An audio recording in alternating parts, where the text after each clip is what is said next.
Hey ladies and gentlemen, welcome back to another HD broadcast, and today we are going to be looking at another Korean versus Korean game, and it is going to be another PVZ, as that has been requested by a lot of popular demand lately, since I guess I've been doing too much ZVT lately.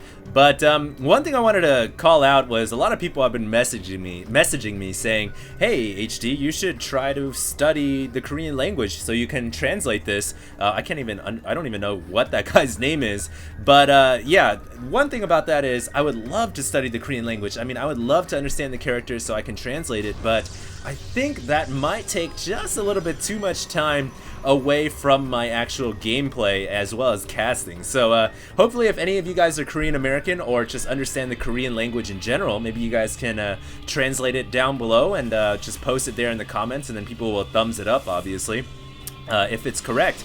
So, it is going to be a Protoss versus Zerg. The Protoss player is going to be KarsidZenith.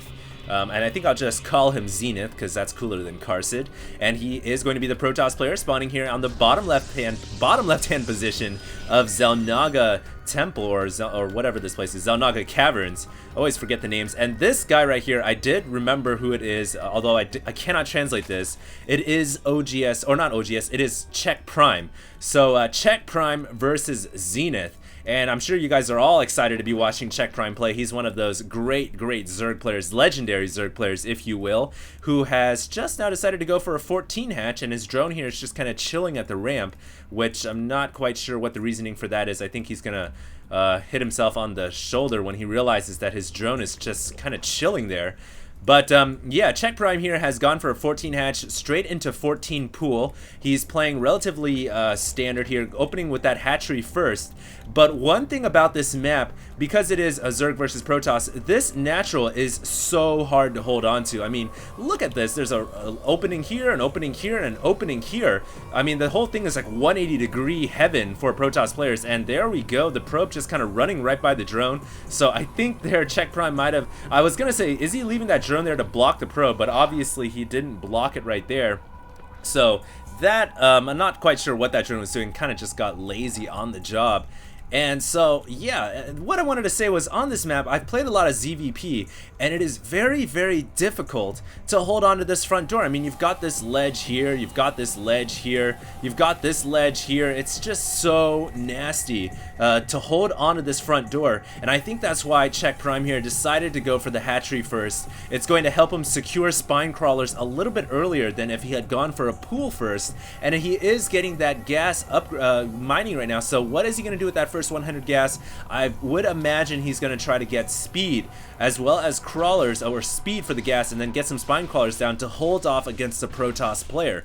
Czech Prime has also started to move his Overlord into the Protoss base. Nothing that he sees right now is really telling him what to do, though, because he's only seen this single gateway. He's seen the cybernetics core, but he doesn't know if there's going to be more gateways coming down. Is it going to be a 4-gate pressure attack from Zenith? And I'm actually not sure what Zenith is doing. He's got 400 minerals saved up. Is he going to try to get a Nexus down? Yes, he is. One gateway straight into Nexus for Zenith.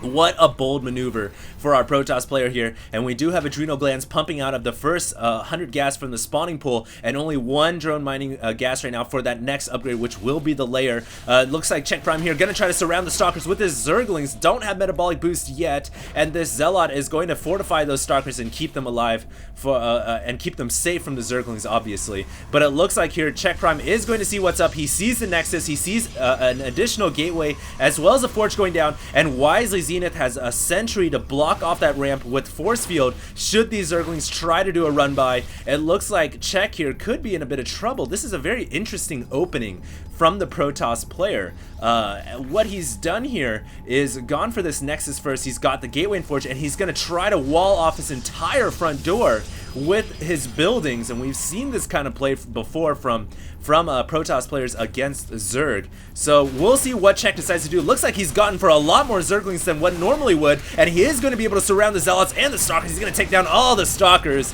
Huge pickup for Czech Prime right there, and he's going to possibly try to do a run by. Is Zenith going to be able to force field in time? It looks like his sentries are out of position. Oh my goodness, what a force field clutch at the last second, and a secondary force field going down to block those Zerglings with the Zealots. Not where the Zerglings want to be, but it looks like there was enough to kill off those units, and it looks like the photon cannon warps in, and that is going to keep Zenith in this game. Income tab showing the Zerg player. Wow, the Zerg player, Check Prime, way ahead of the Protoss player. I was not expecting that when I hit the I button. I was expecting the Protoss to be ahead, or at least for it to be even, but Check Prime there showing how to macro and has pumped out a large amount of drones. He's now getting a Baneling's nest as well. Looks like a couple pylons warping into the south, which is going to pretty much fully secure his wall off now. So those pylons obviously going to be used so that the Zerglings cannot run from the backside, but I think what we're going to see is a couple Banelings morphing in as soon as that Baneling's nest finishes, and I'd be excited to see these Banelings try to roll in there and take out a couple of these probes, but it is going to be tough because of this wall off from Zenith. And there it goes, Check Prime there morphing in 4 Banelings. He's still ahead in the income by about 11 harvesters. We have a hallucination going down from the cybernetics core. What the heck is going on? A hallucination? Not what you normally see. And here we go. Looks like a gateway here gonna help fortify. 2 Banelings gonna run in here, and they are going to get about 5 or 6 probes. My goodness, what a hit right there. That was like a nuclear launch detected right in your probe line. Not what Zenith wanted to see. He is now 34 harvesters under 50. Amazing. 9 minutes into this game, and Check is currently at 50 harvesters. If we look at that production tab, obviously all we see is drones. 4 drones producing no Zerglings whatsoever. We have an in-base hatchery being morphed in as well, because in the next couple of minutes, Check Prime is going to have more income than his larvas can support, and he's going to have to morph in as much as he possibly can. Looks like towards the south, the Zealot has discovered the Baneling. He's going to try to push him away and keep him away from the harvesters. A couple more gateways coming down for the Protoss, currently at 50 food for the Protoss player, or excuse me, supply. I had a couple people had complaints about food or supply. I guess Warcraft 3 is not like very much. 74 supply for the Zerg player, and we have a hallucinated Phoenix also running into the main base of the Zerg, mainly for obviously scouting purposes.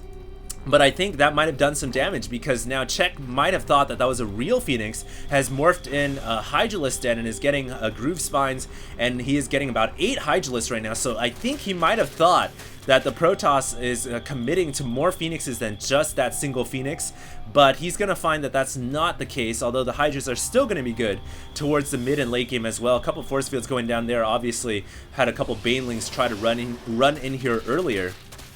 And it looks like Check here is going to try to destroy these destructible rocks and secure a second or a third expansion for his own. He's almost got that Hydralisk den done researching the Groove Spines. He's getting an evolution chamber and is going to drop that tech right back down to the Roach Warren. So he's transitioning into pure Roach Hydra right now. Also has a Spire to get possibly Corruptors to deal with the potential ability for the Protoss player to get Colossi. But he could also try to go Mutas as well. I don't think that's going to be the case, as Zenith now has got a Twilight Council down. Look for him to get Templar, and he's also got Immortals to deal with the Roaches. So both players here playing cat and mouse with the technology routes. Obviously, I don't think Check Prime is going to commit to Mutas. He's just got the Spire to get Corruptors in case of the Colossi. But I think right now that the Protoss player is still looking pretty good. He's using the hallucinated Phoenix to continue to keep the scout on, but he's still behind in the income, I believe. He's just caught back up, 56 under 57, but his food count is still woefully behind, 93 supply, excuse me, towards the 117 supply for the Zerg player. 1 Phoenix coming in here revealing that it is indeed a hallucination, not dealing any damage whatsoever. And I think right now what the Zerg player might want to do, Check, he might want to make some kind of an aggressive maneuver here, because the Protoss player is starting to bulk up into that powerful Protoss ball, and that can be very difficult for Zerg to deal with. So I think right now might be a good time for him to attack. Notice how Zenith is staying next to the walls as he moves forward. This is a very vulnerable position for the Protoss player though, on the creep, out in the open. You do not want to be out here, because you can get surrounded so easily by the Zerg. But it looks like Zenith is going to try to take out this third expansion. If he can take this out, he's right back into this game. But if he allows us to stay up, he's going to find himself behind the economy. Looks like Check here trying to surround with the Zerglings. The hatchery almost getting taken out, and the Guardian Shield to fortify the Protoss ball. Force fields, beautiful force fields, keeping the Hydras away from the Protoss ball. And it looks like though Zenith does not have enough forces to deal with the mass Hydra from Check. Check here is going to take out all the Stalkers and Immortals, and it looks like Zenith here just not getting the correct units to deal with this massive army of Hydras.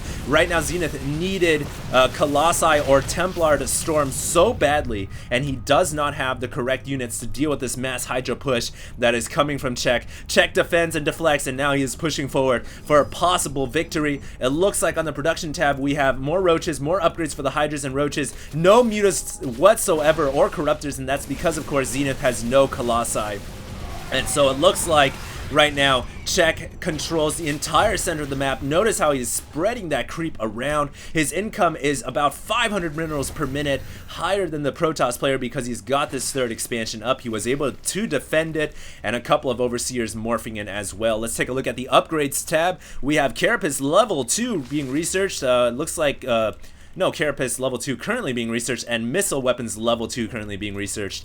Just picking up that right now. Zenith needs Colossi. He needs Templar Storm so badly. Does he even have Templars? No, he does not. He's got charge for Zealots, but the thing is he doesn't even really have that many charge lots at all, and it looks like Czech Prime here has some more roaches to tank the damage for the Hydras, and he's currently at 164 supply. Zenith at 118, trying to secure a gold here. Very bold right now, trying to secure this gold expansion. But if he can, then he's right back in this game, I think, if he can hold on for a couple of minutes. But it is going to be very, very difficult to do that. He's got so many Immortals, and Immortals are just not good against Hydras. And looks like the Zerglings and Roaches and Hydras going to get a beautiful concave over the Protoss ball. No Guardian Shield being used for Zenith, which does give +2 armor for all the units, but it looks like it doesn't really matter. More Zerg flooding in. The Nexus here is going to be forced to get canceled or get destroyed, and it looks like the Protoss ball forced to fall back. Roaches and Hydras continuing to push forward, and the win going to be secured by Czech Prime. Just so easy, and almost making it seem effortless for the Zerg player here. What ZVP Imba? What ZVT Imba? To heck with that, said Czech Prime as he moved forward, and he just took this game, almost made it seem easy, like taking candy from a baby. And there you guys see all the spectators leaving. Czech Prime taking the win here over Zenith in a very quick and decisive victory with those Hydralisks. So hopefully you guys enjoyed that broadcast, and of course stay tuned for more YouTube HD StarCraft broadcasts in StarCraft 2 to come. Thanks a lot, guys. HD signing out.